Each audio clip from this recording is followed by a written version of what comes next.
Bienvenue sur Y'a pas que la data, l'épisode où on parle d'IA, on parle de data, avec, d'habitude des invités, mais aujourd'hui c'est, comme on a essayé de le faire, un épisode où on sera, que tous les 2, donc avec Thomas Memoun, qui est, et je tiens à le féliciter d'ailleurs parce qu'il est passé team lead, data scientist, senior data scientist dans son entreprise.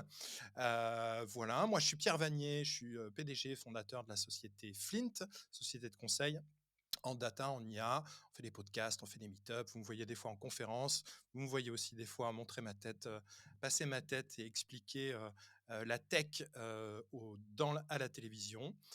Très content de t'avoir, Thomas, aujourd'hui, en pleine forme, un peu du matin. Un peu du matin du côté de Montréal, mais salut Pierre. On a pas mal de choses à raconter sur, le mois d'avril, je crois? Ouais, c'est ça. C'est le mois d'avril. J'ai l'impression, j'avais envie de dire salut Thomas, comment ça va depuis l'année dernière? Parce qu'en fait, Il s'est passé l'espace-temps, c'est un peu ça, en fait, en ce moment. c'est toujours ça dans l'intelligence artificielle, donc bah, on va commencer tranquillement en revoyant peut-être un petit peu les modèles, si Ouais, ça te va? carrément. Il y en a eu En pas fait, mal. l'agenda de notre podcast, va y avoir 3 parties. Une grosse partie où on va parler des modèles. Ensuite, on va parler, d'un sujet autour des agents MCP et du, protocole, agent to agent de Google. Et on terminera avec des sujets, j'espère qu'on aura le temps en tout cas, avec des sujets, plus, prospectifs et sur, les changements, que peuvent, faire, l'IA sur les entreprises. Donc on reviendra sur, notamment aux États-Unis, sur 2 annonces, de très, très grosses boîtes, qui sont, intéressantes à scruter, à regarder. Mais effectivement, Thomas, on va parler des modèles, en tout cas de ceux qui ont attiré notre attention, parce que si on devait tous les Ouais, faire, on ferait une saison entière sur les modèles du mois d'avril, je pense, quasi. c'est un métier à part entière, je pense maintenant d'essayer tous les modèles qui existent. Ouais, pour être entièrement franc, moi, et pourtant, c'est mon métier et je fais énormément de veille, mais j'avoue que même avec toute la veille que je fais, j'ai du mal. Et on en parlait juste avant, Thomas, toi et moi, enfin, ce mois d'avril, on a aussi des tafs à côté où on doit produire des trucs. Et il a été, tellement riche. En fait, il y a des nouveautés tous les jours, quoi. Ouais, il y a des nouveautés tout le temps et puis après après c'est ma conviction, hein, depuis un petit moment, on a atteint un palier d'utilité, c'est-à-dire qu'aujourd'hui, bah, oui, on peut aller chercher des nouveaux modèles qui sont peut-être meilleurs, mais pour, une utilisation quotidienne ou qu'on en fait, est-ce que j'ai besoin de mettre autant d'énergie à aller chercher, les dernières évolutions? Franchement, je commence vraiment à avoir, des doutes, donc je préfère réduire un peu ma charge d'horaire par semaine et utiliser ce que je sais utiliser. Ça me va très bien pour le moment, donc Carrément. je sais pas si c'est pareil pour toi, mais bon. Ouais, bah, alors moi bon, déjà je suis, pathologiquement un techno geek, donc j'aime, effectivement, beaucoup, beaucoup, beaucoup, passer mon temps, sur X, sur les différentes sources d'infos et cetera parce que, j'aime vraiment voir et être, aux avant-postes de d'être spectateur, acteur, témoin de cette, transformation. Donc en parlant des modèles, qu'est-ce qu'on a vu qui était, super intéressant? Google, pour ne pas le nommer, Gemini 2.5, Flash, qui est sorti. Alors Google, ils sont depuis quelques mois et c'est assez marrant parce qu'en fait, l'année dernière, ils étaient complètement à la ramasse. Leur modèle Gemini, ils étaient vraiment, vraiment pas bons et aujourd'hui, chaque nouvelle mouture de modèle est meilleure que la précédente et se classe, vraiment dans le top 2 ou 3 des modèles. Donc leur version 2.5 Flash, ils ont fait tu peux peut-être nous en parler un petit peu, Thomas? En vrai, j'ai pas grand-chose à dire encore sur Flash 2.5. Je suis plutôt d'accord avec toi, le modèle est meilleur. J'ai enc Maintenant, je commence même à avoir du mal à trouver les vrais comparatifs. C'est-à-dire que Flash 2.5, c'est quoi? C'est l'équivalent de O3 mini? Alors O c'est plutôt, dans l'équivalent de, c'est vrai que c'est, difficile parce que déjà ils ont chacun leur naming, qui est plus ou moins bon d'ailleurs. On a souvent parlé du naming d'OpenAI qui était des fois un peu vraiment bizarre. Mais effectivement, Gemini 2.5 Flash serait probablement à mettre au niveau au 4 mini. En fait, ce qui est assez intéressant, ce que je trouve, les études que j'ai pu en voir, c'est que Google se positionne plus sur avoir des modèles de très bonne qualité, en fait, un rapport qualité-prix, un rapport performance prix qui est très très intéressant. Pour te donner un ordre d'idée, parce qu'en fait, on va aussi parler d'O4 Mini d'OpenAI, et en fait, ils sont sortis à peu près au même moment. Et en termes de prix par token, ben en fait, Gemini 2.5 Flash est 10 fois moins cher. Donc, il a vraiment c'est à la fois un très très bon modèle, mais surtout beaucoup moins cher que le reste. Et il le compare à effectivement au 4 mini, à Sonnet 3.7 d'Anthropic. Et il a des tarifs qui sont totalement très très intéressants. Donc ils sont plus sur le côté rapport qualité-prix, finalement, j'ai envie de dire, si on peut dire comme ça, plutôt que d'avoir le meilleur du meilleur du meilleur du meilleur modèle. euh, qui est peut-être un petit peu plus la démarche comprise OpenAI, Anthropic, et puis on va le voir aussi les Chinois qui poussent très très fort. Ouais, mais moi j'ai quand même un petit problème vis-à-vis de ça, c'est qu'aujourd'hui il y a tellement de modèles disponibles que, bah, je pense qu'on a tous un peu en tête, les pages où ils font les pricers, enfin où ils te permettent de comparer leurs modèles. Donc dans un premier temps, ils te mettent les prix, puis après ils te mettent les métriques sur les leaderboards et ce genre de choses. Heu, Bah, quand tu prends Gemini 2.5 Flash, il va se comparer une fois à 2.0 Flash, puis à O4 Mini, puis Sonnet 3.7. Mais pour moi, Sonnet 3.7 n'a pas la même utilisation. Grok 3 bêta, c'est encore compliqué. Déjà, c'est une bêta Mm. et puis DeepSeek R1, il est aussi utilisé. Je trouve qu'on compare un peu des choux et des carottes, En fait, donc je moi je je pense que c'est aussi leur but de brouiller les cartes, je pense un petit peu tous. À la fois dans les pages de pricing, c'est très compliqué de s'y retrouver. Et si tu croises et si tu fais la matrice entre le tableau de pricing et les benchmarks qui eux aussi, tu as à boire et à manger au niveau des résultats de benchmark, des benchmarks. Tu regardes quel benchmark ils mettent, quel modèle ils mettent. En fait, tu te retrouves avec effectivement un gros capharnaüm. Ce qui est intéressant quand même, on peut essayer de noter pour nos auditeurs, ce qui est intéressant, c'est qu'il y a une partie raisonnement, parce que c'est donc un modèle sur lequel il y a du raisonnement. Et ce qu'il y a d'intéressant, c'est qu'on peut ou pas activer ou désactiver le raisonnement. Et ça, c'est un peu une nouveauté qu'on va voir sur tous les autres modèles dont on va parler. Et c'est assez intéressant donc à deux égards. C'est que parfois, pour des requêtes très complexes, on va vouloir conserver cette partie raisonnement qui va faire qu'en fait, par tout un tas de moyens, le modèle va grosso modo plus réfléchir pour sortir ses réponses. Mais il y a aussi tout un tas de requêtes simples pour laquelle on n'a pas forcément besoin de raisonnement. Je le prends des fois, nous qui développons des softwares, des fois on a besoin de raisonnement très poussé dans la création de logiciels, et parfois on a juste besoin qu'il fasse ce qu'on lui demande, sans raisonnement, quasi. Et ça, c'est intéressant. Et il y a aussi le côté, et du coup, tu peux l'activer ou le désactiver, mais tu peux aussi travailler sur le budget que tu alloues à la partie raisonnement. OK, d'accord. Moi je voyais plus des propositions de valeur dans la rapidité de réponse. C'est-à-dire si tu as pas besoin de raisonnement, on te répond presque à la volée et si tu as besoin d'un raisonnement, tu es prêt à accepter une petite latence, Alors, pour il y avoir a un peu des 2. C'est-à-dire qu'en fait, à partir du moment où si tu actives le raisonnement, tu as plus de tokens, tu dépenses plus de tokens et c'est aussi plus long. Donc, c'est plus coûteux et c'est aussi plus long. Et c'est pour ça qu'en fait, en fonction des typologies de requêtes utilisateurs entrantes, tu vas plutôt vouloir activer, désactiver ou allouer un certain budget à la partie raisonnement du modèle. Donc ça, je trouve que c'est super intéressant. Et je crois que du coup, donc moi j'utilise beaucoup Gemini, pas ah forcément ouais? cette version 2.5 Flash, mais la version OK. non Flash, que je trouve extrêmement puissante. Et puis il y a La aussi un pro? ouais, la Pro, OK. ouais. À la fois pour le code, mais à la fois pour les raisonnements, d'inférence sur des documents, complexes, sur de la rédaction.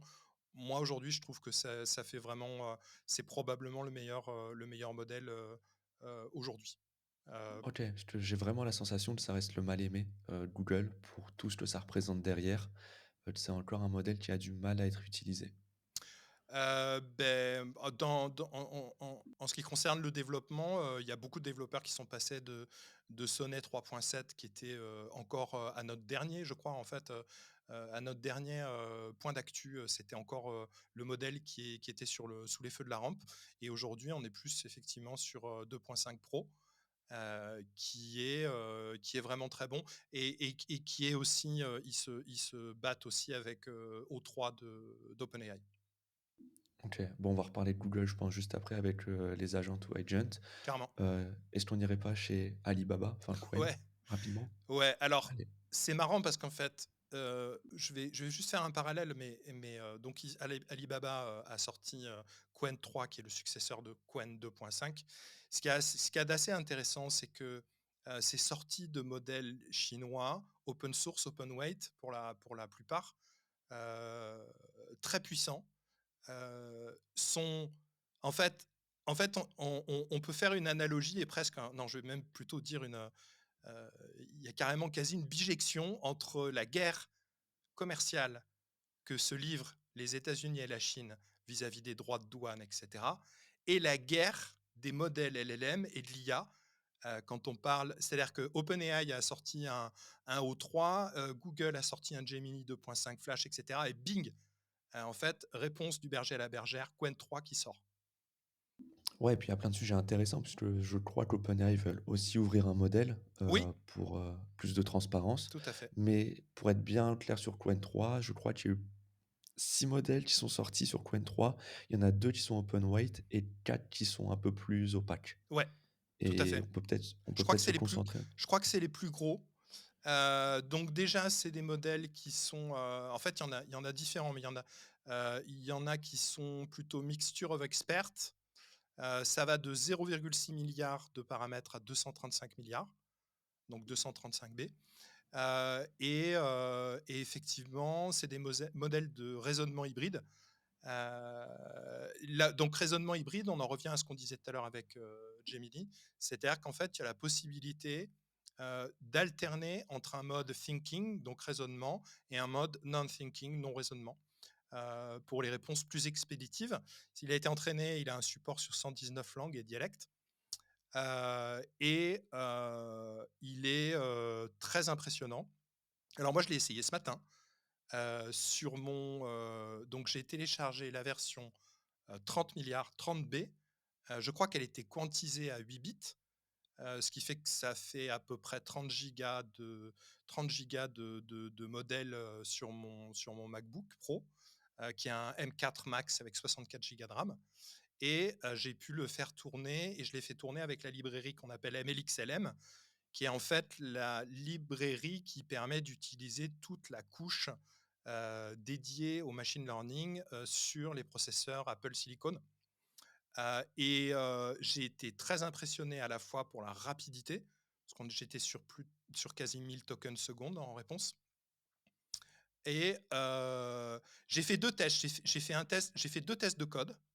Je lui ai dit: «Tiens, voici», donc c'était un code qui avait été, entre guillemets «vibe codé», par d'autres LLM, Gemini, et je lui ai dit: «Tiens, propose-moi des optimisations, et cetera».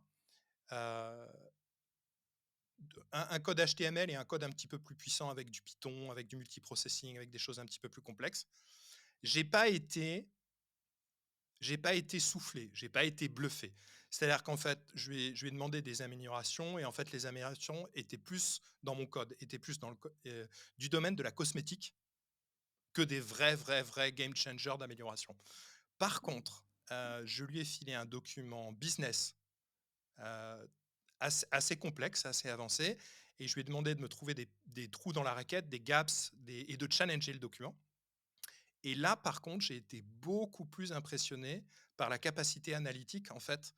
Ce qui est très intéressant, c'est que tu vois dans les réponses du modèle, tu vois toute la partie thinking avant, et ensuite Et d'ailleurs, en fait, pour les auditeurs qui nous écoutent, on a souvent, sur ces modèles de raisonnement, toute la partie thinking et du raisonnement qui est au moins aussi intéressante à regarder que la partie des outputs et du résultat final. Parce qu'en fait, Je suis tout à fait d'accord. on voit le LLM finalement, heu heu, c'est les chain of thought et le chemin logique de raisonnement qui s'applique et qui est souvent super intéressant et plein de bonnes choses. Il est surtout plein de bonnes choses pour nous, puisque ça nous permet de voir comment on se fait comprendre de notre interlocuteur et Exactement. donc, à plus forte mesure, d'améliorer ce qu'on fait. Ouais, Donc je suis assez d'accord, mais ça, c'est ce qu'on retrouve aussi sur, ChatGPT, par exemple, ou DeepSeek quand tu vas sur leur, tout à fait, interface web. tout à fait, Ouais, ouais, tout à fait, tout à OK. fait. Ouais, la partie thinking qu'on retrouve maintenant des gros modèles, modernes, j'ai envie de dire. Heu, donc tu as aussi effectivement la partie, multimédia, images, vidéo, audio, donc voilà, aujourd'hui, on arrive sur des modèles extrêmement puissants. Heu, je ne sais pas si on parle d'AGI ou d'ASI ou d'intelligence, de supra-intelligence et cetera, mais on arrive vraiment sur des choses qui sont, très, très, très, très puissantes, et qui permettent, pour qui sait les utiliser, de faire beaucoup de choses intéressantes. Ouais et puis, bah, juste pour donner du contexte, donc Cohen, le 235, milliards, je crois Ouais, que c'est des ouais, billions de paramètres, il vient concurrencer, ça principalement DeepSeek R1, ouais, Gemini Pro justement. Après O1, mais bon, je sais pas dans quelle mesure on peut vraiment le comparer. Ça, c'est un modèle ouvert et ensuite vous avez la mixture d'experts dont tu as parlé de 30 000 qui lui aussi est une architecture ouverte, enfin des poids ouverts pardon et les autres modèles sont fermés. Moi, ce qui m'intéresse, c'est de savoir parce que moi, je suis très intéressé par les petits modèles. 0,6 ouais, billion, c'est vraiment peu. ouais. Donc sur ouais, presque toutes les machines, on peut s'en servir. Et moi, ce Oui, qui oui, oui, m'intéresse, c'est quasiment, ouais. vraiment Ouais, tout à fait. la portabilité, l'utilisation, même si c'est un peu plus bête, disons. Par contre, ce modèle-là, ils ont pas donné les poids, il y a un peu moins d'explications Donc en fait, quoi, et ils je ont me pas donné les poids sur les tout petits modèles et pas donné les poids sur les très, très gros, en fait, c'est ça? C'est alors ce je genre sais de pas s'il y truc? a encore plus gros que 235 000 pour Ah le non, il y a coup, pas plus gros. Non, non, il y a pas plus gros. non, non, il y a pas plus gros. Ouais, Donc non, eux, ils ont donné les poids OK. justement, donc ça, c'est plutôt cool, mais après DeepSeek les donne, je crois, si je dis pas de bêtises? Je sais plus, je crois qu'il les donne DeepSeek, les Faut poids. ouais, Enfin, je sais plus du tout. Donc ça, c'est une très bonne chose, mais les tout petits modèles qu'on pourrait mettre dans des téléphones ou ce genre de choses, on n'a pas trop d'infos. ouais. En parlant de petits modèles, là, je commence à être perdu. Si ça te va, on peut parler de OpenAI et ChatGPT Ouais, en un mois. ouais, je voulais juste dire que j'avais vu, ça passer, mais je trouve que c'est intéressant, parce que je les connais. Il y a, Coyeb, qui est une boîte française, qui fait de l'infrastructure, serverless, et cetera. Ils sont à Station F et je les connais et c'est des gars super sympas et je viens de voir qu'ils ont, heu, mis disponible, le déploiement de Qwen 3 235 sur leur infrastructure. Donc je trouve que OK. c'est cool. C'est cool parce que voilà, on entend toujours, les grosses plateformes, les Américains et cetera. Beh, voilà, Coyeb, Koyeb, vous pouvez aller le voir, ils sont sympas et leur plateforme, elle marche super bien. Donc et je leur dis coucou. Et c'est Voilà, vraiment des bonnes alternatives utiles, hein. C'est ouais, carrément pour pouvoir essayer des modèles très facilement. et on peut, choisir, d'héberger, son, infra, sur des serveurs en France, en Europe, en Allemagne et cetera. Donc ça aussi, je trouve que c'est vraiment cool. Donc ils ont fait cet effort-là parce qu'en fait, le modèle, il a une semaine, hein, le Qwen 3 et il est déjà disponible sur cette plateforme. Donc, allez voir aussi les hébergeurs et les providers d'infra français qui valent le coup. Je pense que c'est cool. Effectivement, OpenAI, Beaucoup de modèles, ouais, ils en ont trop. sorti. En fait, moi, J'avoue que là, ils m'ont perdu. Là, ils m'ont perdu. moi, Moi, j'ai, moi, à j'ai, partir du moment où ils ont parlé de nano, j'ai dit: «Bon, mmh, je peux pas. Je peux pas, ouais. je vais» toi, tu as plus d'infos? Mais, honnêtement, j'ai tourné la tête, je pense, 10 jours. Ouais, Et quand je suis retourné voir la liste de tous les modèles, j'ai fait: «Waouh, il s'est passé un truc, quoi. C'est pas possible». Donc il y a eu ouais. effectivement une explosion du nombre de modèles. Hem, bah, dans les choses vraiment, assez importantes, il y a O3, qui est aujourd'hui je crois, voilà, leur plus gros modèle, leur plus puissant modèle. Ce que j'ai trouvé, vraiment sidérant et je pense que ça fera, il y a Simon Willison, qui est un gars qui poste très souvent sur, il fait des tests et des benchmarks de tous les modèles, 5 minutes après qu'ils soient sortis à peu près, je sais pas comment il fait. Peut-être il les a en avant-première, j'en sais rien. Mais en fait et j'ai eu la confirmation par une personne qui a aussi testé O3, d'OpenAI, qui a des capacités absolument extraordinaires de géoguessing. Donc le géoguessing, tu sais ce que c'est, Thomas? C'est tu Bien prends une sûr. image, Enfin, ouais. t'en fais le week-end. T'en fais le week-end. Ouais, ouais, ouais. Le soir aussi. Tu prends une image, une photo plutôt, donc il y a des gens qui sont très très forts et qui sont exceptionnellement forts, des humains, pour faire ça. Mais en fait, là, on va parler de LLM et en fait, O3 est exceptionnellement bluffant sur le géoguessing. Vous pourrez aller voir, on le mettra dans les ressources, mais la page de Simon Willison où il a pris juste une photo avec, on voit une petite colline, une voiture avec une plaque d'immatriculation, mais illisible au fond. Et en fait, il demande à O3 et on voit tout le raisonnement d'O3 qu'il peut faire. Donc c'est ça qui est intéressant. C'est qu'en fait, ce modèle, il peut appeler plein d'outils, donc tous les outils d'interpréteur de code, de chercher sur le web, etc., il peut les utiliser et il peut les utiliser au sein de son raisonnement.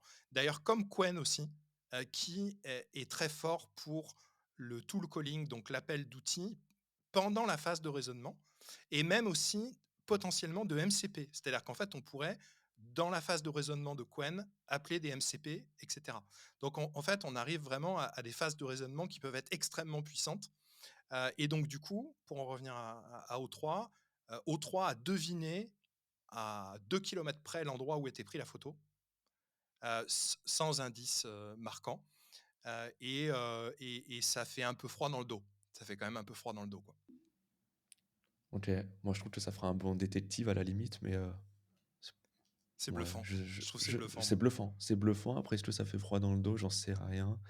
Je je sais j'ai plus d'avis, je crois. J'ai Bah, perdu, potentiellement, d'où tu à as de toutes les photos d'internet, ah ouais, tu peux te dire que ça t'étonne? tu peux vraiment En vrai, est-ce que savoir, ça t'étonne que tout internet ait été scrappé pour, non, ça m'étonne pas. Non, non, ça en m'étonne plus, on le pas. voit, bah, je sais pas si Non. on en parlera du sujet de Chrome, Donc du il rachat peut de Chrome et tout ça, mais Ouais, donc en fait, il y a le modèle donc Thinking au 3, notamment avec les images, il peut interpréter, il peut donc du coup, on le voit dans son raisonnement, il zoome sur une image, il extrait, OK, des caractères, enfin, il fait tout un tas de traitements, en fait, de la photo, OK, pour en arriver à sa réponse. Donc OK. c'est vraiment super bluffant. Bah, Hem, juste pour rappel, qu'est-ce qu'ils ont sorti ce mois-ci? Donc le mois dernier, on a fait il y a de l'actu de mars. On parlait des photos type Ghibli et les starter packs. ouais, Entre le moment où on a sorti cet épisode et aujourd'hui, il y a eu ChatGPT 4.1, mmh, ChatGPT 4.1 Nano, ChatGPT 4.1 Mini. Donc ça, c'est des modèles plus faits pour le code, on il y a eu pourra du revenir dessus. 4.5, il me semble, aussi? Il est sorti 4. Oui? OK, 4.5, pardon. Il y a eu O3, O4 Mini, GPT Image One. Ouais, Ça fait quoi? Ça fait 3, 6, 7 modèles, au moins 7 modèles, plus de nouvelles features. ouais, Bon courage pour tout suivre. ouais. Ouais, très clairement. Bah, d'ailleurs, je sais pas si on voulait, en parler de ces modèles d'images, parce qu'on Ouais, a je suis eu plus intéressé par ça. ouais, on a eu toute cette partie, ghiblification de la planète. Après, il y a eu la starter packisation de la planète. Tout le monde a eu son starter pack. Ouais. Est-ce que tu as un starter pack, Thomas? Non, non, j'ai Non. jamais fait ça et puis, bah, je m'en sentais pas plus mal parce que je sais pas si tu as suivi un peu, sur internet où, le «s'il te plaît, ça coûterait cher en eau», Mmh. la consommation, enfin la création d'images, ça coûterait cher en eau. Ça a été un grand sujet aussi ce mois-ci, Mmh. vis-à-vis d'OpenAI. Je sais pas si tu as suivi ça? Ben, moi, j'ai fait mon starter pack et je pense bien que pour C'est Noël OK? 2025, ça va être l'un des jouets les plus vendus, on m'a dit. Heu Bon, bah, écoute, au moins c'est Non, représentatif mais de par la contre, personne, donc c'est plutôt cool, mais tu sais ce qu'ils ont fait? Il y a une boîte, super maligne, tu vois? Comme quoi on n'arrête pas le progrès, qui fait que tu peux commander ton starter pack en figurine, en fait, en vraie figurine, en jouet, quoi. bon, bah, j'espère qu'ils sont pas aux États-Unis, parce qu'ils risquent de produire en Chine et puis ça leur coûtera un peu cher en ce moment. Tu un Donc, starter attention pack à attention aux 500. business models. Ouais, ouais, Non, mais dont, ouais, 3 ces modèles, d'images, donc du coup, en fait, GPT Image One, parce que quand ChatGPT, les versions, de création d'images là, surpuissantes, est sorti le mois dernier, quand on en parlait, c'était pas encore accessible en API. API, ouais, exactement. Et donc Et là fort de son maintenant, succès. hein? Donc, fort de son succès, tu peux peut-être rappeler les chiffres de combien il y a eu d'utilisateurs, combien S- il y a eu d'images de créées? 700 millions? C'est Ouais, c'est ça? 700 la millions? première semaine. La première semaine. Mm. Donc L'équivalent c'est-à-dire que, de deux tranches de centrales nucléaires EPR modernes.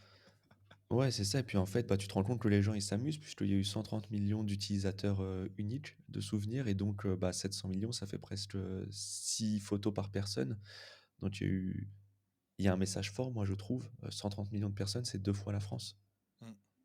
Et si on remet ça à des chiffres pour se rendre compte et tout ça, c'est, stratosphérique par contre. Ouais, mais tu vois, moi, je faisais un article dans un journal récemment sur ça, et je trouve que, certes, il faut se préoccuper du coût environnemental, etc. Mais comme toute technologie et progrès technologique, il est forcément utilisé au départ d'une manière qui est largement pas. Parce qu'en fait, tu as vu ce qui s'est passé, c'est qu'il y a eu 700 millions d'images dans les premières semaines, et en fait, très très vite, ça s'est quand même tari. Heu, Ouais, donc bien heu, sûr, donc les gens ont testé des choses, mais ça permet aussi une appropriation de ces technologies par la masse et par l'opinion publique. Ça veut tout dire à qu'en fait. fait, dans la courbe d'adoption des produits, on avance, parce que tu sais, tu as cette espèce de gaussienne, la courbe marketing d'adoption des produits. Tu as vraiment les early adopters, ensuite les late adopters, et après tu passes sur la majorité. Donc on commence à se retrouver avec une pénétration de toutes ces technologies qui est beaucoup plus grand public, notamment par l'appréhension du grand public de ces technologies au travers de choses des fois ludiques, de jeux et de choses comme ça. Et je pense que tu vois, les premiers tracteurs, à mon avis, les paysans qui les utilisaient, je pense qu'ils faisaient peut-être des cercles ou des bidouilles dans leur champ plutôt que à faire des lignes et vraiment les utiliser ce pourquoi ils avaient été faits, quoi. Non, non, tu as complètement raison. Là, je me suis mal exprimé. C'était plus pour parler de la courbe, d'adoption que c'était 2 fois la France en une Mais semaine. tu as raison, hein, tu as raison. Et c'est Thomas Pesquet qui avait envoyé son petit starter pack et qui disait vous vous rendez compte, etc. Et après, de l'autre côté, on peut se poser la question de savoir combien polluent les fusées et toute l'industrie de l'aérospatiale.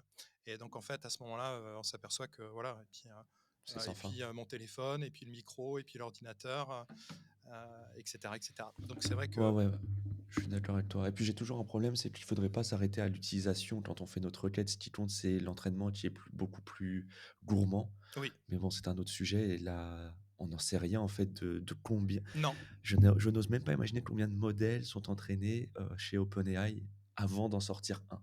Tous les tests, enfin bon, on pourrait faire un épisode là-dessus, je tout à pense. fait. Mais pour rappeler donc GPT Image One, qu'est-ce que ça fait dans les grandes lignes? Donc c'est un text to image. Donc vous Ouais. faites du texte, ça sort une image. C'est classé top 1 au leaderboard. Donc je crois que c'est, Hugging Face qui en propose un aussi. Donc les gens notent, 2 concurrents, donc 2 photos, on dit laquelle est la meilleure. Et puis c'est plutôt bon si c'est en anglais. Quand c'est dans une autre langue, c'est un peu moins bon. Et ce qui est intéressant par contre, c'est le filigrane. Donc il y a un petit filigrane qui est presque imperceptible. Ah, d'accord. Donc ouais, c'est très difficile, faut je l'ai lu, il faut que je regarde ça plus en détail. Ah ouais, parce que Hem, ça m'intéresse, ça. Ça donc m'intéresse. ça éviterait en fait des mauvaises utilisations business techniquement Donc ils ont ou ce qu'on appelle watermarké watermark. Exact. les images. Ah, mais ça, c'est super intéressant. Bah, la première chose que je vais faire, je vais essayer de le casser. C'est la Mais normalement, première chose que il est mais minime je pense comme qu'il est tout donc enfin, c'est craquable, ce genre de truc. mais ça soulève un point qui est intéressant et je pense pas qu'on en parlera aujourd'hui, mais au-delà de la du filigrane en tant que tel, c'est qu'il existe une solution pour valider ce qui est fait par l'IA et ce qui ne l'est pas. Mais ça, c'est un sujet qui devient intéressant. Au-delà du côté marketing, créer des Oui, images mais pour des on est d'accord que ça marche pas. C'est pas ça marche enfin, à mon pas, sens, ça marche pas. Moi, il faut on me parle de watermark depuis que les copies numériques existent. On a parlé de watermark quand il y a eu des MP3, on a parlé de watermark quand il y a eu du streaming, on a parlé de watermark à chaque fois qu'il y a eu une capacité à dupliquer du contenu, peu importe lequel. oui, mais là, Mais on en génère. hein? C'est pas pareil. Là, tu me parles de duplication, là, on génère et générer, c'est pas dupliquer pour moi. Quand tu génères une image, tu sais pas si c'est vrai, si c'est la réalité, si c'est faux, les deepfakes. Ouais. Si on arrive à certifier qu'une génération, parce qu'on parle de Gen AI, tu vois? Ouais. Qu'une génération est produite par une machine et pas par un humain ou Je vois pas comment techniquement c'est possible. Très, très ouais. honnêtement, je vois pas comment techniquement c'est possible. C'est-à-dire qu'en fait, de la même manière que le hacker a toujours de toute façon largement plus de temps que celui qui est censé le Mmh. défendre, c'est-à-dire qu'en fait, peu importe, il y aura un filigrane, il y aura un algorithme, parce qu'en fait, c'est Tu forcément un raison. algorithme derrière, et il y a forcément un algorithme, c'est cassable, peu importe, un code, c'est cassable. C'est pour ça que je doute qu'on réussisse, et c'est pour ça que ça pose une question qui est super dangereuse de l'authentification des sources et des images et du contenu créé par la GenAI, qui, à mon sens, aujourd'hui, euh, je voyais encore un- un exemple d'un gars qui faisait de la génération automatique de vidéos où il changeait sa tête et il l'a passé à Robert Downey Jr., à Elon Musk, etc., avec Python 3.10 et une machine classique, et le résultat était stupéfiant de qualité. Donc ça veut dire qu'en fait, à partir du moment là où nos auditeurs ils nous écoutent, il faut être en capacité de remettre en question absolument tout ce qu'on entend, tout ce qu'on lit, tout ce qu'on voit. Tout Tu me peut... casses dans l'œuf, Pierre. Tu me Hein? casses dans l'œuf. Moi, je suis utopiste, moi, j'y ai cru, tu vois? Je me suis dit, Bah non, «C'est ça marchera l'avenir». pas. Non, ça marchera pas, ça marchera pas. Je pense que ça marchera pas. Bah, je sais pas, je veux bien si jamais ils ont une, je pense que ça marchera pas. Mais bon, après, écoute. Par contre, moi, En je tout l'ai cas essayé, GPT Image, GPT Image One. Il y a aussi des choses intéressantes, c'est que tu peux générer des images, tu peux éditer des images, tu peux mettre des images en référence. Bah, comme on l'a vu, mais là je te parle du côté API, hein. Donc tu passes grosso modo une ou plusieurs images dans une liste d'images, tu lui dis dans ton ouais, prompt, voilà, je t'en passe une ou deux ou trois, fais-moi ceci, fais-moi cela, copie la première, etc. Et tu le donnes tout et ensuite il te ressort à différentes résolutions, tu as différentes qualités au niveau de l'image. Par contre, soit c'est moi qui prompte mal, mais j'ai pas réussi à avoir des résultats avec GPT Image One en utilisant l'API de la même qualité que les images que j'ai pu avoir avec ChatGPT 4o quand on utilisait et qu'on transformait nos images Ghibli, machin, etc. OK. Je ne sais pas si GPT Image One est le modèle qu'ils utilisent derrière en interne sur ChatGPT. Je Je crois pense que pas. c'est ce qu'ils mettent en avant, mais finalement, avoir la qualité des images qui ressortent, je suis pas bien sûr. Je suis pas bien sûr. Bah, y a J'ai pas été ça bluffé. ça reste quand même un grand sujet, tu vois? L'utilisation de leur API puisque, bah, Sora, c'est un problème aujourd'hui, ils peuvent pas sortir Sora en API, enfin, il y a des limites. Hem, L'API a une consommation qui est beaucoup plus forte que quand c'est un humain, donc je pense qu'il y a des limitations dont ils ne veulent pas parler pour, le moment. Je te propose qu'on aille de l'avant sur Je veux d'autres, juste te dire un dernier truc, en fait, ce que j'avais pas aimé dans GPT Images, ou ce que j'ai pas réussi à bien faire, et ce qu'ils mettent pas dans leur press release, quand ils lançaient leur truc, ils mettaient qu'en fait, le générateur était très fort pour générer du texte dans les photos ou dans les images. Et en fait, moi, j'ai des textes, mais tout pourris. Tout pourri. OK. Et pourtant, je lui mets dans le prompt le texte exact que je veux. Ouais, ouais, je comprends. Et je te montrerai les lettres. Enfin, c'est de l'égyptien, c'est des hiéroglyphes. En fait, juste ça va pas, quoi. Enfin, voilà. Bon, bref, on passe. Je suis pas content, mais Tu es quand même satisfait? Tu es pas content, mais tu es quand même satisfait? oui, Allez, OK. parce que c'est bien, mais je m'attendais à pouvoir générer tous les schémas que j'ai dans la tête avec des bonnes écritures, etc. Et en fait, j'en suis toujours à utiliser Mermed pour faire des diagrammes, et j'en peux plus, quoi. OK. Ouais, mais regarde le chemin parcouru en 2 ans et demi. C'est Je suis bon, un impatient. écoute. Qu'est-ce que tu veux que je te dise? Bon, il y avait DeepSeek, Prover V2, qui est aussi sorti. C'est pour les théorèmes mathématiques. On va pas s'arrêter là-dessus. Ah, mais moi, j'ai Heu, adoré quand même. c'est vrai? Ouais, ouais, ouais, j'ai vraiment adoré. J'ai Oh adoré. waouh, je m'attendais pas. Si, j'ai adoré. J'ai adoré parce que, bon, moi, nous, on fait que coder, moi, je code, etc. Mais l'autre pendant 13% des LLM, c'est effectivement les prouveurs et le côté mathématique. Euh, et je vous invite, pour ceux qui sont intéressés, à vraiment lire sur GitHub la sortie de DeepSeek Prover V2, les papiers de recherche qu'il y a autour, parce que c'est subjugant d'intelligence, dans la mesure où il découpe, en fait, il y a plusieurs heuristiques pour pouvoir prouver des théorèmes. La façon dont ils ont généré la data, en fait, ils ont utilisé leur propre modèle, je crois que c'est du coup R1, V3, R3, non, V3. Ouais, R3. L'architecture de DeepSeek V3 a été utilisée. Ouais et en fait, ils ont utilisé leur propre modèle pour aller, lire, découper en petites en sous-théorèmes, et en sous-tâches, tout un tas de théorèmes déjà mathématiques. Donc ils ont en fait utilisé leur propre modèle pour entraîner et créer ils ont créé aussi de la donnée synthétique. Et tu as des capacités en fait de d'arbres pour pouvoir faire des démonstrations en fait. Je crois que tu as 2 grosses heuristiques qui se séparent. La démonstration dans sa totalité, dans sa globalité, qui est assez complexe et sinon la génération via des arbres et en fait, où tu fais remonter des sous-conclusions de sous-problématiques du problématique globale et tu fais ça comme dans un arbre, en fait, pour arriver au final à la démonstration, finale et les résultats, les mathématiciens disent que les résultats obtenus là avec ce, DeepSeek Prover V2 sont vraiment, vraiment bluffants, quoi. Vraiment bluffants. Je m'attendais pas qu'on puisse parler de ça Ah avec moi enfin, je j'adore. m'attendais pas, tu OK. Bon, Ah bah, moi écoutez, j'adore.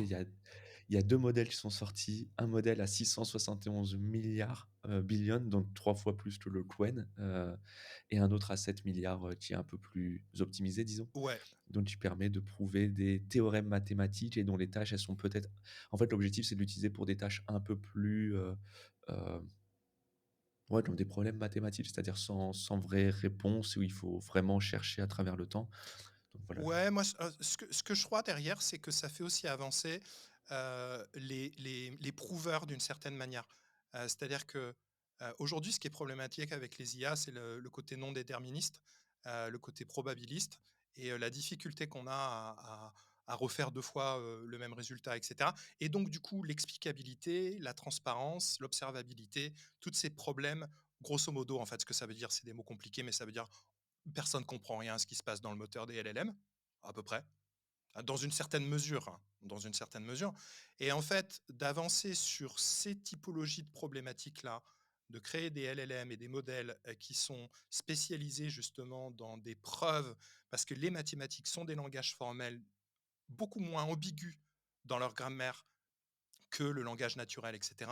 Ça va permettre d'avancer aussi sur toutes ces autres problématiques-là, dont notamment le problème connexe qui est la génération de code, qui aussi finalement, heu, si on arrive à prouver que du code marche ou ne marche pas par justement, des usages de modèles qui sont, beaucoup plus formels, beaucoup plus, rigoureux, je pense que ça va beaucoup aider. Donc, mais en tout cas, c'est passionnant. Ça, c'est vraiment un domaine qui est Pour le vraiment coup, ça l'est passionnant. vraiment.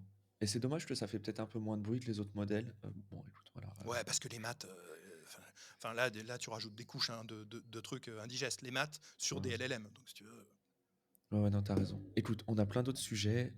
Sur quoi on va là? On voulait parler des agents. On disait que On parle des 2025, agents? t'imagines, 2020, on disait au début de 2025, ça va être les agents, ça va être l'année des agents, et cetera. Eh bien, on s'est pas trompé. Parce que chaque On sait semaine, il y a un nouveau truc sur les agents. Ouais, en vrai, là, ça a commencé peut-être depuis avant. Est-ce que ça a pas commencé depuis avant avril? Je crois fin mars? Donc Ouais, ouais, on ouais, donne un ouais, peu ouais. plus de contexte, Ouais, ouais, peut-être ouais. sur, Ouais, ouais, Google? ouais. Ben, en fait, ce qui se passe, c'est que là, on va s'intéresser à Google, une fois n'est pas coutume. Google qui sont vraiment, enfin, j'ai aucune action de Google, je les connais pas, j'ai voilà, mais il y a des trucs en fait, ils ont réussi là à faire ce que peu de très, très, très grosses boîtes enfin, rappelle-toi, enfin, je j'ai rien contre, Meta, hein, mais tu vois, dans cet épisode, on parle pas de la Mac 4 et plus Non, mais ils ont fait personne des parle de choses. la Mac 4 parce qu'en Ils ont fait, sorti ça a quelque chose été cette semaine, hein. ouais, cette Ouais, semaine? il y a toute Meta, ils sont en train de sortir un truc côté réseau social qui est un peu ambigu, encore une fois, ils prennent leurs risques, mais ouais, Google Ah bah est oui, OpenAI aussi veut lancer un réseau social. Qu'est-ce que c'est que ouais, ce mais Meta l'ont fait bah, on va rentrer là-dedans. non, on Non, je va pas pense qu'on rentrer en parlera là-dedans. le mois prochain. Donc on veut parler de donc MCP, pour rappel, Model Context, Protocol qui a été sorti par Anthropic en novembre 2024, il y a 6 Oui. mois, qui a fait vraiment l'effet, qui s'est vraiment développé comme une traînée de poudre depuis 3 mois vraiment avec, donc grosso modo, ça permet de donner, plus qu'un cerveau à un large language model. Ça lui donne des bras, des mains, des outils, un couteau suisse et cetera. Ça permet d'augmenter et de connecter quelque part les LLM avec le monde extérieur et avec tout un tas d'outils. Voilà, avec tout un tas, heu, c'est ça, hein?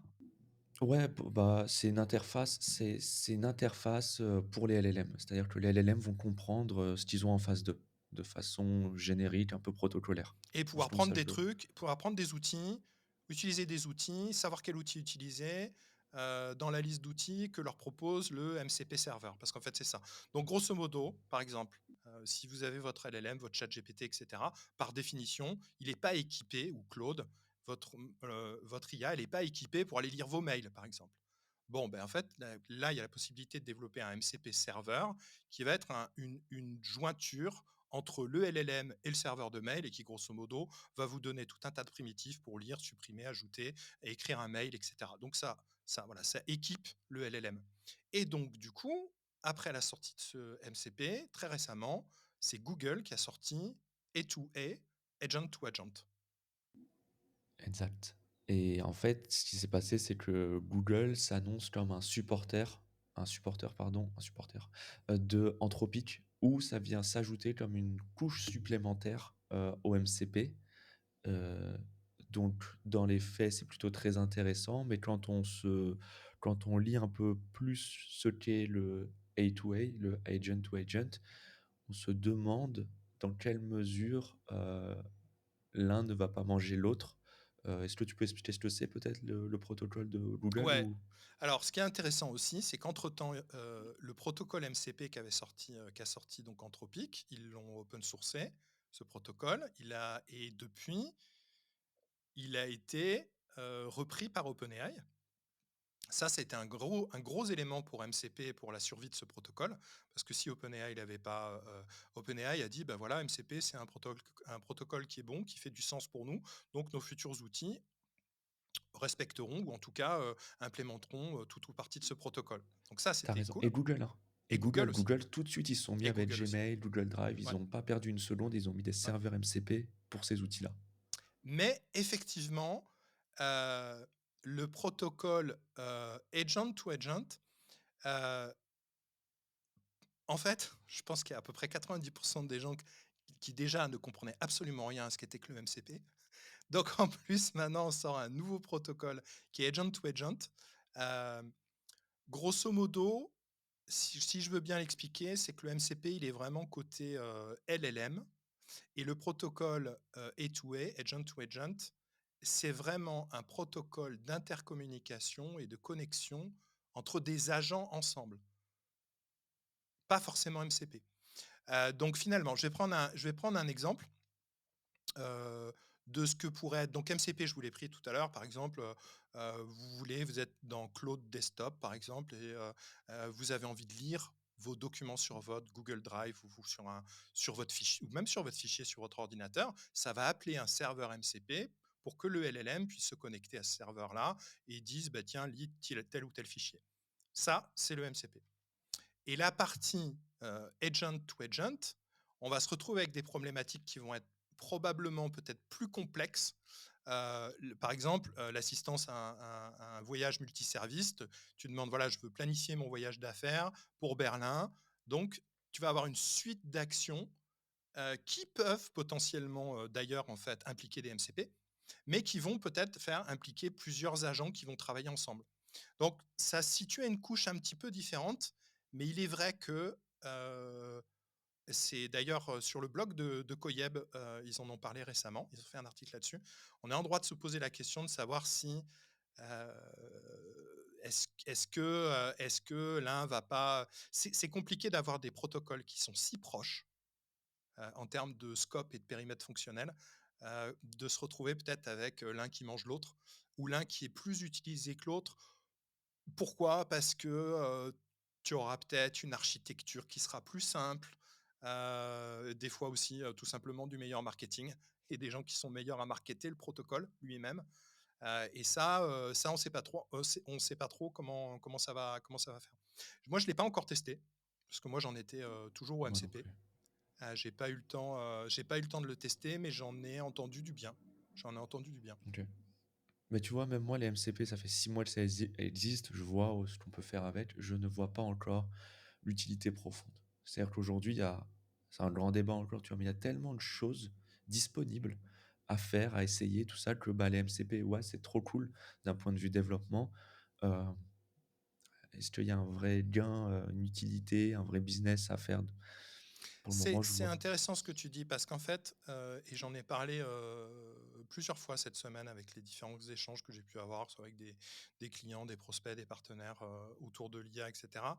On sent qu'il y a, l'accélération est telle que le gap, devient vraiment un grand canyon entre, ce que tu peux voir sur les réseaux, des pseudo-influenceurs ou des early adopters qui te font des démos de prototypes et de choses complètement hors sol, qui fonctionnent uniquement aux conditions normales de température et de pression.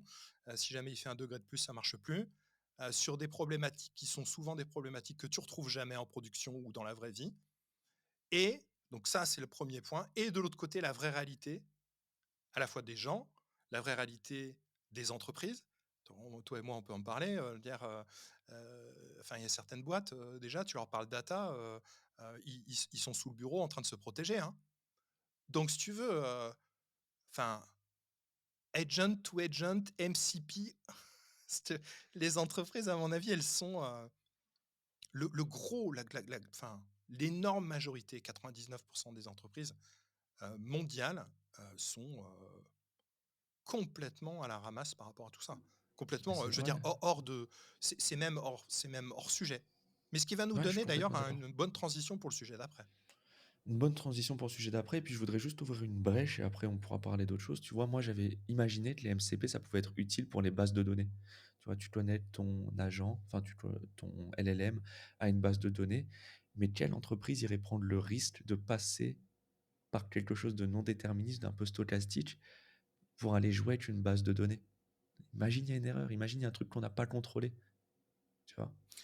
Beh, ou en fait, ça alors bon, oui, c'est un gros sujet. Il faut comprendre, que c'est un risque. Là, j'avais un de mes collaborateurs qui avait fait je sais plus, un chiffrage pour un projet sur lequel on est et cetera et il a relu à 2 fois le tableau que le LLM lui a envoyé, en lui disant: «Mais tu es sûr de tes calculs?» Et en fait, c'était un très, très gros LLM, mais qui avait fait, en fait, des erreurs de calcul simples. Donc les choses les plus simples OK. sont parfois, des fois, compliquées pour les LLM, Et mais problème comme chaîné? ouais. Ouais, OK. Et ça reste, non déterministe et en fait, toute la question est de savoir, en fait, quel degré de confiance on peut mettre dans ces outils-là et du coup, ça pose la question du degré de criticité, des opérations qu'on leur fait faire.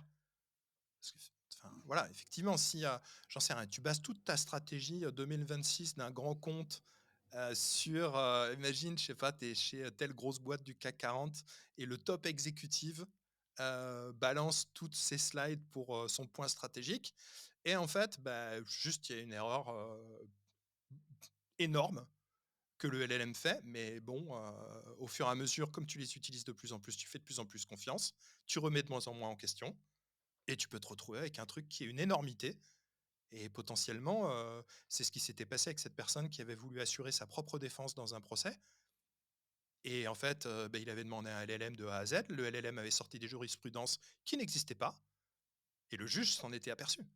Il dit: «Mais enfin, c'est quoi ce délire?»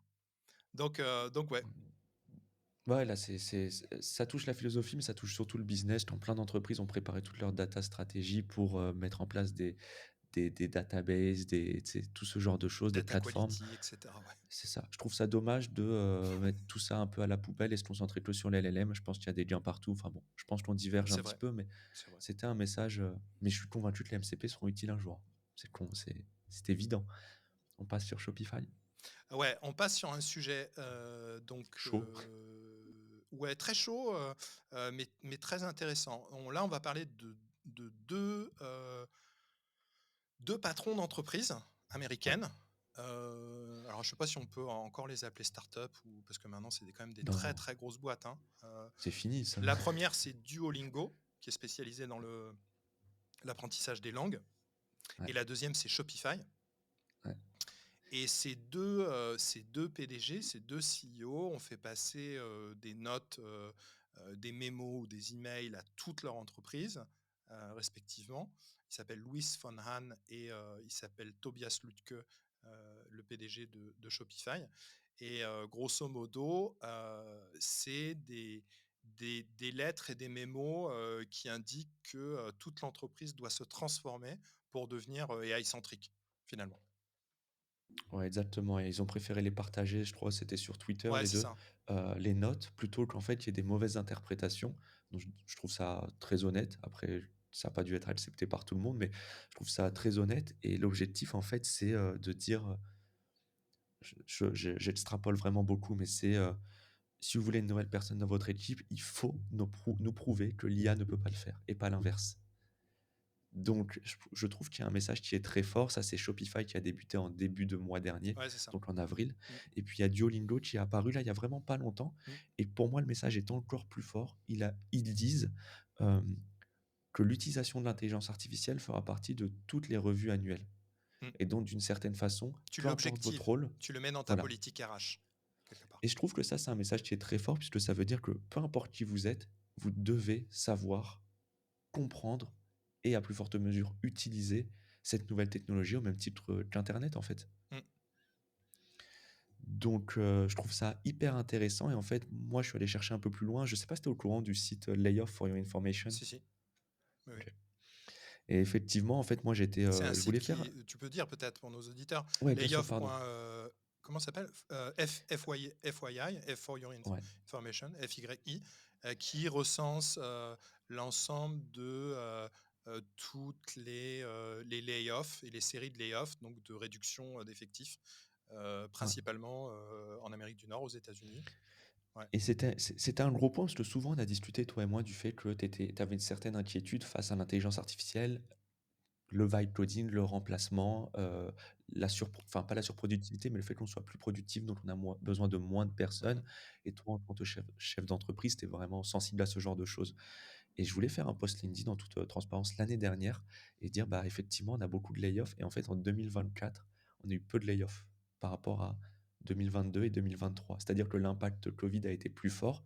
Par contre, par contre, en 2025, les chiffres commencent depuis le dernier trimestre 2024 et 2025, les chiffres commencent à être impressionnants. Ouais. C'est-à-dire qu'il y a peu d'entreprises qui font des gros layoffs. Mhm. Et Mais toutes font des layoffs, ouais, bref. C'est ça. ouais, toutes font des layoffs, mais aujourd'hui, on est en 2025. On est quoi? On est ouais, le début mai. Il y a à peu près 50 000 personnes qui ont été renvoyées de boîtes tech, de 112 boîtes tech en 2025. Donc, je prends les chiffres hein, Mm, du site, hein, mm. j'invente rien.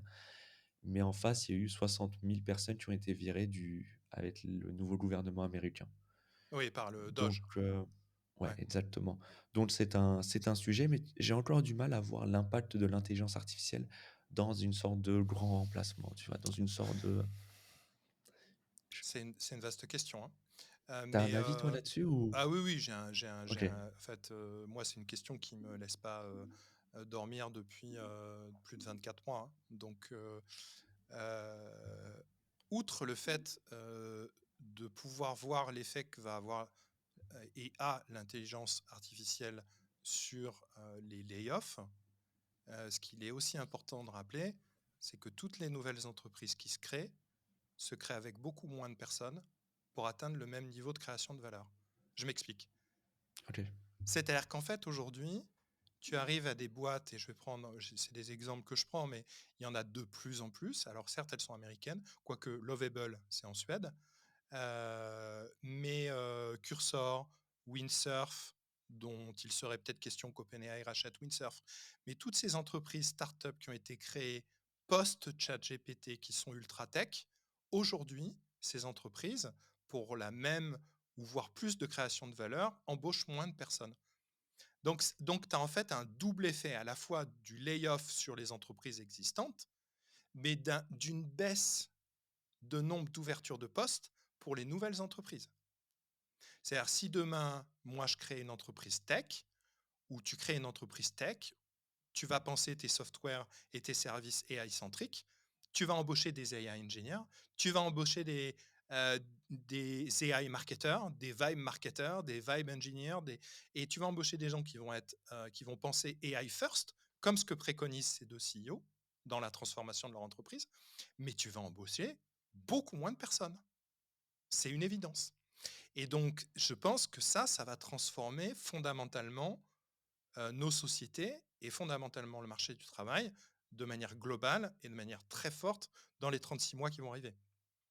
Le problème, c'est qu'on n'est pas prêt du tout pour ça, notamment pour l'après IA, c'est-à-dire qu'il y a des gens qui vont être capables de se former, capables, pour différentes raisons, hein, d'avoir accès à du upskilling, du reskilling, donc monter en compétences ou transformer son set de compétences, ses savoir-faire. Mais tu as aussi tout un tas de gens qui ne vont pas pouvoir, pour des raisons qui leur sont propres, pour des raisons que fera-t-on et que prépare-t-on comme société en termes de quels vont être les nouveaux emplois? Aujourd'hui, j'ai du mal à en voir, créés par l'IA et qui ne sont pas automatisables par l'IA, en fait. Ouais, je comprends. Mais après, tu vois, ça peut aussi enfin, c'est une discussion là vraiment, mais ça crée aussi plus d'entreprises. Heu, pour moi, il y a un boom, tu vois? Je trouve que là, on se retrouve avec les mêmes problèmes alors je l'ai pas vécu, mais avec la bulle internet où on met le dot-com partout et donc on met AI partout et à plus forte mesure, on est en train de se poser les questions si les calculs des entreprises, ils sont pas complètement faussés avec les ARR. Tu as parlé de Lovable, ça m'y a fait penser tout de suite. Mmh. Les hôpitaux sont en train de se plaindre et de se dire: «En fait, les ARR, ça veut rien dire» puisque Donc quand on fait le revenu a annuel récurrent, hein. Mmh. récurrent, puisqu'en fait, il est pas basé sur une année complète. Ils viennent se baser sur des subscriptions, enfin des merde, Des des abonnements. adhésions, Ouais, adhésion. excusez-moi, des adhésions, et en fait, elles sont non valables dans l'année. C'est-à-dire qu'en fait, tu vas prendre ton abonnement pendant 2-3 Bah, mois, bien tu vas sûr, tester et puis tu vas t'arrêter. bien sûr. Donc moi, je pense qu'on est juste dans une mauvaise passe. Effectivement, on n'a plus l'habitude que les mauvaises passes durent longtemps. Rien que le covid, ça n'a financièrement, ça n'a pas été très compliqué. On le subit aujourd'hui, mais je sais pas, moi, je pense que ça a du positif quand même. Après, ce qui est assez intéressant sur ces deux patrons là qui font leur coming out de l'IA, déjà, je trouve que c'est assez malin parce que je pense qu'il y a aussi une grosse part de com externe, grosse part. Je sais pas, Ouais, peut-être 70, hein. Aujourd'hui, un grand patron de boîte qui s'exprime sur des changements importants, structurels dans son entreprise, etc. Et après, j'ose espérer en tout cas que les moyens en interne de ces entreprises ont été mis à disposition aussi des salariés, des employés pour pouvoir se transformer et avoir accès à tout ça. Je le pense, je l'imagine. Moi, bon, j'ai une toute petite boîte, hein, il y a quelques salariés, mais on fait régulièrement des formations pour se maintenir à jour. Tout le monde a des comptes sur plusieurs IA, tout le monde utilise l'IA au quotidien, etc. Donc, mais c'est vrai que en fait, au même titre que quand on posait la question dans les entretiens de recrutement, vous maîtrisez Excel, Word, etc. En fait, on va peut-être probablement tester les capacités des gens à prompter, quelles IA ils utilisent au quotidien et pourquoi et euh, comment ils se verraient utiliser l'IA ou quelles IA dans leur métier. Et je pense que là, du coup, c'est aussi une vraie sonnette d'alarme pour les gens qui ne s'y intéressent pas. Euh, de se dire que les gens qui vont embaucher vont être de plus en plus regardants par rapport au set de compétences de leurs futurs recrues sur ces technos-là. Voilà. ça, je pense que tu as raison et je pense que nous, dans notre niche, on s'en rend peut-être pas assez compte, ça, je suis plutôt d'accord. Je vois l'heure tourner Carrément. parce on irait pas tranquillement vers la conclusion. Il y avait plein de sujets dont Ouais. on aurait aimé parler, beaucoup trop encore une fois, mais je te Le laisse le mois mot de la prochain, fin on en peut-être. aura encore une pelletée de nouveaux J'ai pas modèles. de doute. O5, O5 mini, DeepSeek V4, j'en sais. Bon, en tout cas, merci beaucoup. Vous êtes plus nombreux, toujours de plus en plus nombreux à nous écouter. On a franchi des épaules la barre des 10 000 écoutes, donc on est super content. Voilà, on espère et on essaye de travailler et de vous informer, Thomas et moi, du mieux qu'on peut, des choses qui nous intéressent, qui nous surprennent, qui nous arrêtent, qui nous agacent aussi, des fois. Et en tout cas, merci beaucoup. Si vous aimez le podcast, n'hésitez surtout pas à le partager autour de vous. S'il y a des choses qui ne vous plaisent pas, vous pouvez nous le dire. On est accessible aussi. Et si vous aimez, bah, une petite étoile, ça nous aide aussi beaucoup sur votre plateforme préférée. Voilà. Et puis on semaine, encore une fois, pour un nouvel épisode. Tu veux name dropper? Non, je n'ai pas envie de name dropper, mais j'ai envie de dire qu'on va continuer dans le son et la voix. C'est Ah, franchement un sujet qu'on donc voit tu rarement en délivres AI. des indices. C'est tout. Voilà. Après, on fait ce qu'on Est-ce veut que tu veux avec, qu'on le mais on fasse va. en ASMR? Non, merci.